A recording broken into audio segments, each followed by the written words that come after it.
चलो बच्चों, तो आज हम लोग स्टैटिस्टिक का सेकंड चैप्टर शुरू करें। जो चैप्टर का नाम है presentation of data. Presentation of data अब होता है, हमने स्टेट का पहला चैप्टर शुरू किया था, तभी हमने देखा था कि स्टेट का रियल मीनिंग क्या कहलाता है। स्टैटिस्टिक का रियल मीनिंग क्या कहलाता है, उसका मतलब कहते हैं कि कोई भी डेटा मतलब कहलाता है इंफॉर्मेशन।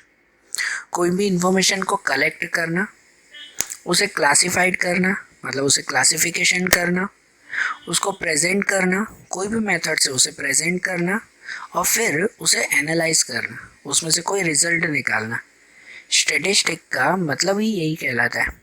स्टैटिस्टिक मतलब कहलाता है ये नंबर गेम, जिसका मीनिंग ही यही होता है कि जो भी डेटा हो, जो भी इंफॉर्मेशन हो, उसे सबसे पहले कलेक्ट करके, जिसमें हमने पहले चैप्टर में डेटा के अलग अलग टाइप्स देखे थे, प्राइमरी डेटा, सेकेंडरी डेटा, और प्राइमरी और सेकेंडरी डेटा कैसे कलेक्ट करते हैं, ये मेथड्स भी हमने पहले चैप्टर में देखी थी।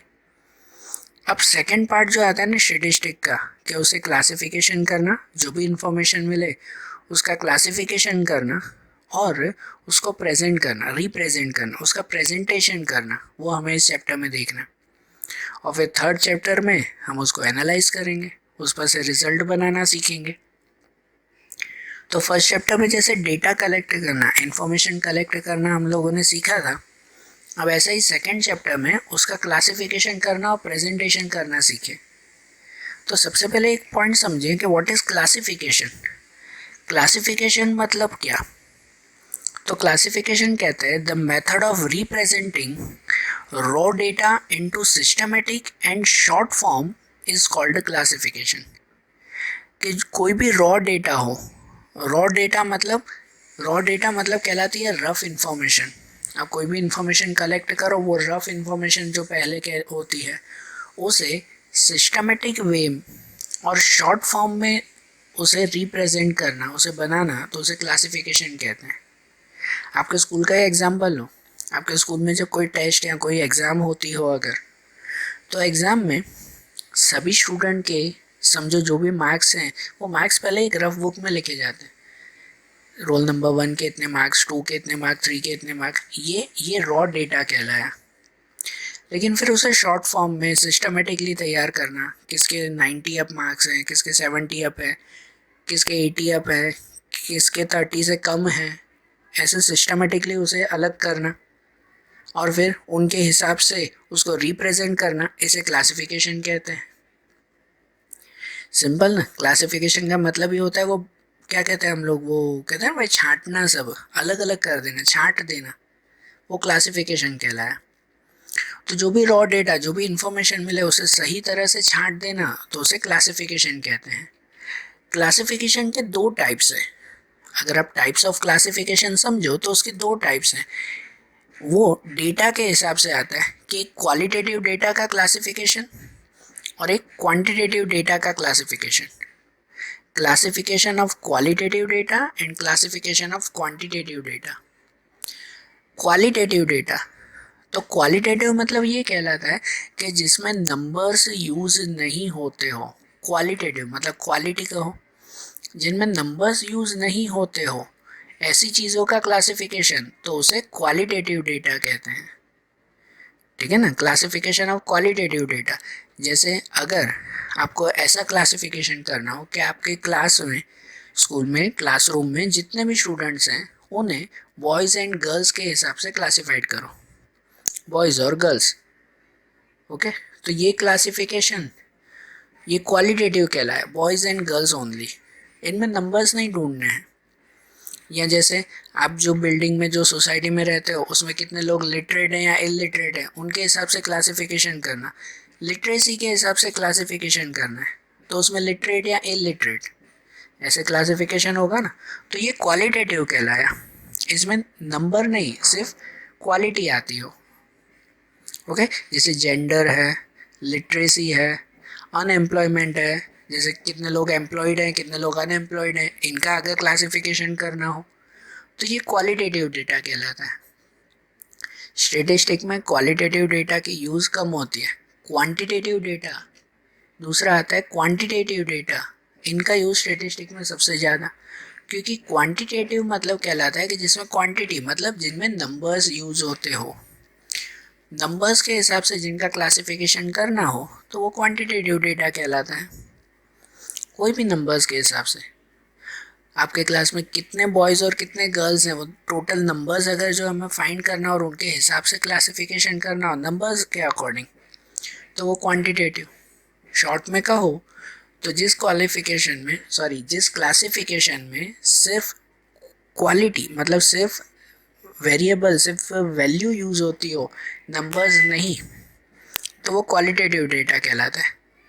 और जिनके अंदर नंबर्स भी यूज़ होते हो तो वो क्वांटिटेटिव डेटा कहलाता है।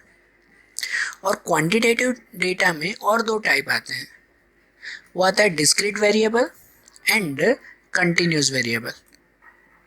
क्वांटिटेटिव डेटा में और दो टाइप आते हैं, discrete variable and continuous variable. Discrete variable वो कहलाता है कि जब शॉर्ट टर्म का क्लासिफिकेशन करना हो, थोड़े से ही नंबर का क्लासिफिकेशन करना हो तो सीधे नंबर्स लिख सकते हैं। जैसे कि 0 to 10 तक का क्लासिफिकेशन करना है तो 0, 1, 2, 3, 4, 5, 6 सीधे नंबर लिखना, तो उसे डिस्क्रीट वेरिएबल कहते हैं। लेकिन जब बड़े नंबर्स हो तो छोटे छोटे नंबर्स का पर्टिकुलर ग्रुप बना दिया जाता है। जैसे कि 0 to 100 तक का क्लासिफिकेशन करना है, आपको 0 to 10 तक का अगर करना हो ना तो आप 0, 1, 2, 3, 4 ऐसे सीधा 10 तक का क्लासिफिकेशन कर सकते हो, सीधा नंबर लिख सकते हैं। लेकिन 0 to 100 तक का अगर आपको क्लासिफिकेशन करना है तो 0 to 100 में इतने सारे नंबर्स लिखना पॉसिबल होता नहीं है। 0 to 100 तक के कहाँ सब नंबर्स आप लिखने बैठोगे, तो वो क्लासिफिकेशन तो बहुत लंबा हो जाएगा। इसलिए उसमें कुछ गैप बना दिया जाता है। गैप मतलब जैसे 0 to 10, फिर 10 to 20। आपको लास्ट ईयर 10th में आता था ना ऐसा क्लास, जो हम लोग कहते थे स्टेटिस्टिक में आता है, मीन मीडियन मोड फाइंड करते थे तो ऐसा क्लास बनाते थे कि फिर 20 to 30। तो जिनमें ऐसे क्लास या एक ग्रुप एक गैप लेकर अगर नंबर का क्लासिफिकेशन करना हो तो उसे कंटिन्यूस वेरिएबल कहते हैं। जिनमें गैप न लिया जाता हो, सीधे ही जो है वो अगर क्लासिफिकेशन करना हो तो वो डिस्क्रीट वेरिएबल कहलाता है, ये क्लासिफिकेशन। और जिनमें कुछ गैप लेकर फिर क्लासिफिकेशन करना हो तो वो कंटिन्यूस वेरिएबल कहलाता है। तो क्लासिफिकेशन करने के जनरली ये दो मेथड कहलाए ना, क्वालिटेटिव और क्वांटिटेटिव। और क्वांटिटेटिव में ये दो मेथड डिस्क्रीट एंड कंटिन्यूस।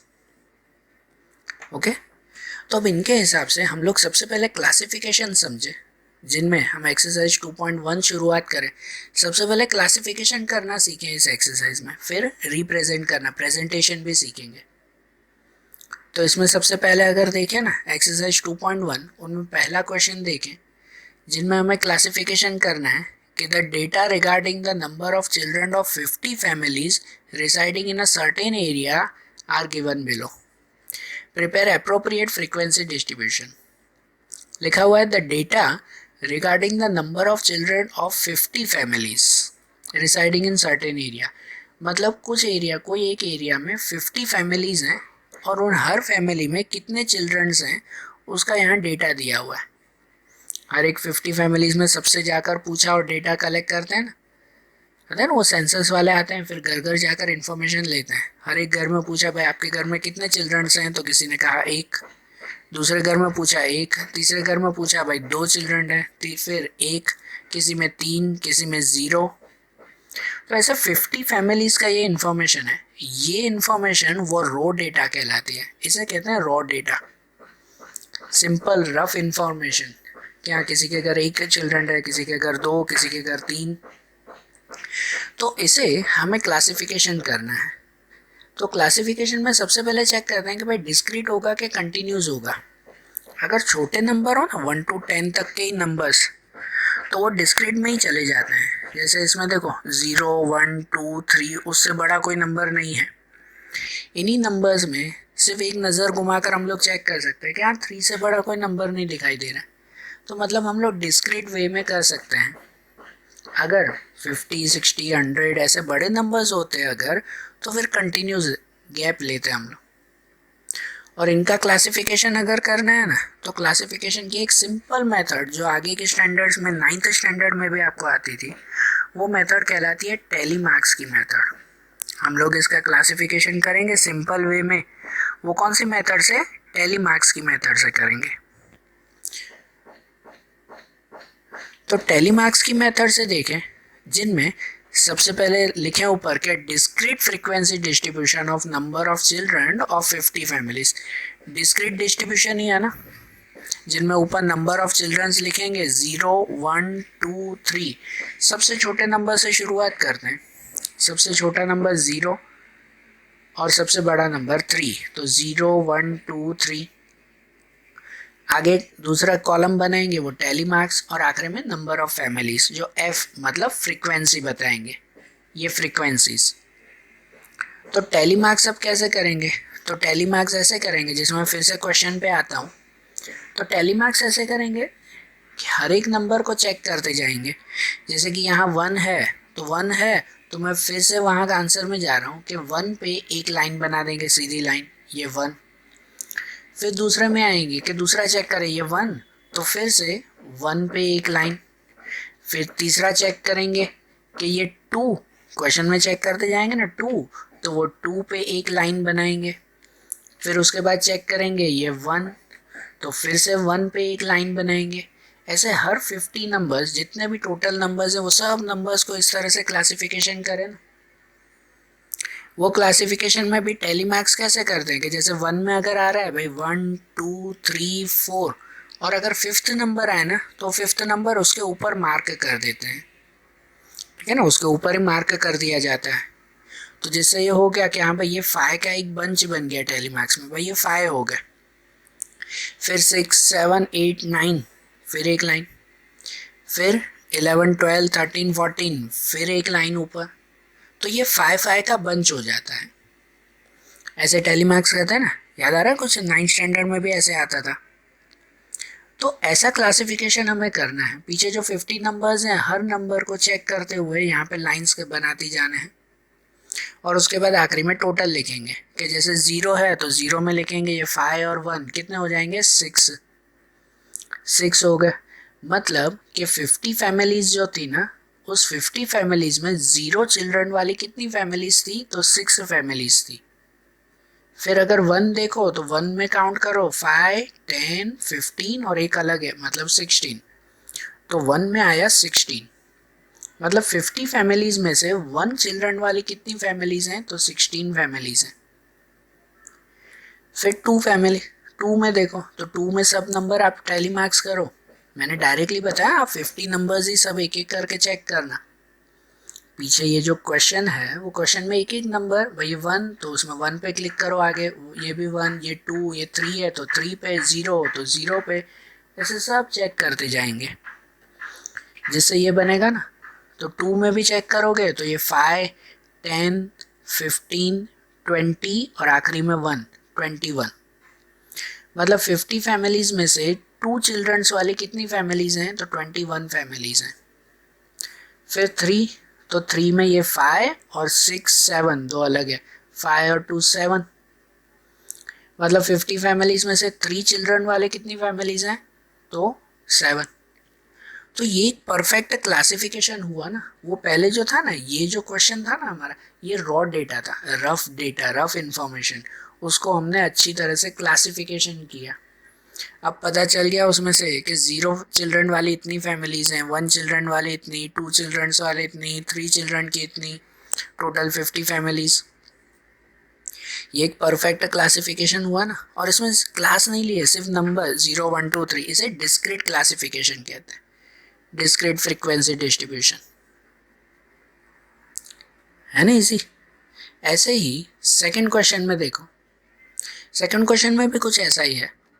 उसमें दिया हुआ है the ages in full years of 60 employees working in an office are registered as follows. Prepare a frequency distribution by taking class length of 5 from this information. यहाँ दिया हुआ है the ages of 60 employees working in an office are registered as follow. कोई एक office में 60 employees, 60 लोग काम करते हैं और सबकी एज है एज की इंफॉर्मेशन दी गई है, किसी की एज 32 ईयर्स है, किसी की 42, किसी की 48, किसी की 35 ऐसे दिया हुआ है। इन फुल ईयर्स मतलब पॉइंट में नहीं है, कंप्लीट, ये सब इंफॉर्मेशन है। और इस पर से हमें डिस्ट्रीब्यूशन करना है, फ्रीक्वेंसी डिस्ट्रीब्यूशन मतलब क्लासिफिकेशन बनाना है, टेबल बनाना है वो क्लासिफिकेशन करके, जिसमें क्लास लेंथ लेनी है 5। देखो ये बड़े नंबर है, मतलब इसमें क्लास बनाने पड़ता है ना, 0 to 5, 5 to 10, 10 to 15, ऐसी क्लास बनाएंगे। लेकिन उसमें क्लास लेंथ हमें इसमें कितनी लेनी है, 5 की क्लास लेंथ लेनी है। तो जब ऐसा डिस्ट्रीब्यूशन करना हो ना, इसे कंटिन्यूस डिस्ट्रीब्यूशन कहते हैं। और ऐसा डिस्ट्रीब्यूशन करना हो तो इनमें से सबसे पहले सबसे छोटा नंबर और सबसे बड़ा नंबर पहले फाइंड कर लेते हैं। इसका जब आप सॉल्यूशन लिखोगे, जब ये सॉल्यूशन लिखा हुआ है, जब सॉल्यूशन लिखोगे तो सबसे पहले हियर द लार्जेस्ट ऑब्जर्वेशन और स्मॉलेस्ट ऑब्जर्वेशन ढूंढ लेते हैं। जैसे कि ये क्वेश्चन है तो इसमें से स्मॉलेस्ट ऑब्जर्वेशन और लार्जेस्ट ऑब्जर्वेशन, भाई स्मॉलेस्ट तो स्मॉलेस्ट में ये 21 नंबर, इससे छोटा कोई नंबर नहीं है, क्योंकि स्मॉलेस्ट ऑब्जर्वेशन से पता चलता है कि हम लोग क्लास शुरू कहाँ से करें, वो पता चलता है। और फिर लार्जेस्ट ऑब्जर्वेशन ढूंढें, तो जैसे यहाँ पर लार्जेस्ट ऑब्जर्वेशन, तो लार्जेस्ट ऑब्जर्वेशन यहाँ पर है 58, ठीक है ना। लार्जेस्ट ऑब्जर्वेशन अगर हम लोग यहाँ पर फाइंड करें तो वो 58 का आएगा, जैसे कि यहाँ पर लिखा हुआ है कि लार्जेस्ट ऑब्जर्वेशन 58, तो उससे पता चलता है कि हमें ख़त्म कहाँ पर करना है। ओके, तो अब देखो 21 स्मॉलेस्ट और लार्जेस्ट उसमें 58, तो उन पर से पहले यहाँ पर एक क्लास बना लें, एज ईयर्स उसमें लिखें, एक क्लास बनाए। तो 21 है और लिखा हुआ था 5 का गैप बनाना है, तो हम 20 से शुरू करें ना, कि 20 to 25, 25 to 30, 30 to 35, ये क्लास। ओके ना, आप 0 से नहीं शुरू करोगे कि 0 to 5, 5 to 10, उसमें मतलब ही नहीं है। 0 to 5 शुरू करोगे तो 5 ईयर्स से छोटा कोई एज का वहाँ पे है, ऑफिस में काम करने वाला 5 साल से छोटा कोई है क्या? बिल्कुल नहीं ना। जब है ही उसमें सबसे छोटा नंबर 21, मतलब कम से कम 21 साल का तो वहाँ पर है जो वहाँ पर जॉब करता है, तो उसमें 0 to 5 लेने की क्या ज़रूरत है, शुरुआत ही 20 से करें ना। 20 to 25, 25 to 30, 30 to 35, और ऐसे लिखते लिखते सबसे आखिरी में कौन सा 58 जिसमें आ जाता हो वहाँ तक लिखेंगे, 50 to 55 और आखिरी में 55 to 60। तो इसके अंदर 58 आ जाएगा ना, 55 to 60। अब 60 to 65 लिखने की ज़रूरत नहीं है, क्योंकि 60 to 65 में कोई आएगा ही नहीं, सबसे बड़ा 58 इसमें आ गया, ठीक है। तो अब इसमें लिखेंगे, पहले हेडिंग लगाएंगे, the exclusive continuous frequency distribution showing ages of in full years for 60 employees, जो क्वेश्चन में था। ये एक्सक्लूसिव कंटिन्यूस फ्रीक्वेंसी, देखो कंटिन्यूस फ्रीक्वेंसी तो है, अब कंटिन्यूस में दो और टाइप आते हैं, ये एक नया टॉपिक फिर से वो समझो। कंटिन्यूस मतलब ये क्लास में जो पहला क्वेश्चन देखा होता है डिस्क्रीट फ्रीक्वेंसी डिस्ट्रीब्यूशन, डिस्क्रीट मतलब सीधे नंबर लिखते थे 1 2 3 4, कंटिन्यूस मतलब क्लास बना रहे हैं, लेकिन उस क्लास में भी एक्सक्लूसिव है और इंक्लूसिव, ऐसे दो टाइप आते हैं। एक्सक्लूसिव वो कहलाता है कि जिसमें क्लास में ये लास्ट वाला नंबर फिर से वहीं पे ही रिपीट आता हो।